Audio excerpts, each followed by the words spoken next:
Assalamualaikum warahmatullahi wabarakatuh. Di sini saya Riana Selviana. Saya mewakili kelompok saya yang akan menjelaskan tentang routing statis. Untuk subbab yang pertama yaitu pengertian dari routing statis. Static routing atau routing statik adalah sebuah router yang memiliki tabel routing statik yang disetting secara manual oleh para administrator jaringan. Kemudian topik kedua ada cara kerja. Cara kerja routing statis dibagi menjadi 3 bagian, yaitu 1. Konfigurasi router dilakukan oleh administrator jaringan. Yang kedua, router melakukan routing berdasarkan informasi yang diterima dari tabel routing. Yang ketiga, administrator jaringan menggunakan perintah IP router untuk dapat mengkonfigurasi routing statis sehingga router dapat melewatkan paket data yang telah ada pada jaringan. Kemudian yang ketiga, ada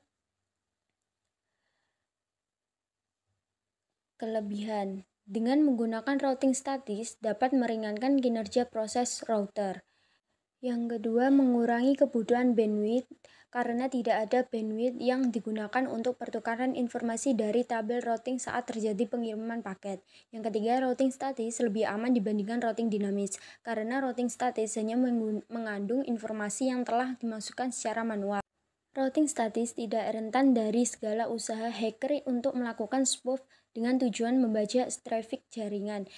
Yang terakhir, kinerja routing statis lebih ringan karena pada saat dikonfigurasi, router hanya mengupdate sekali saja IP table yang ada. Kemudian yang terakhir ada kekurangan. Administrator jaringan harus mengetahui semua informasi dari masing-masing router yang digunakan. Kedua, routing statis hanya dapat digunakan untuk jaringan berskala kecil. Yang ketiga, manajemen atau administrasi jaringan cukup rumit, terlebih jika menggunakan banyak router yang harus dikonfigurasi secara manual. Yang terakhir, rentan terhadap kesalahan saat memasukkan informasi ke dalam tabel routing dan konfigurasi. Sekian dari saya. Bila ada kesalahan, mohon maaf.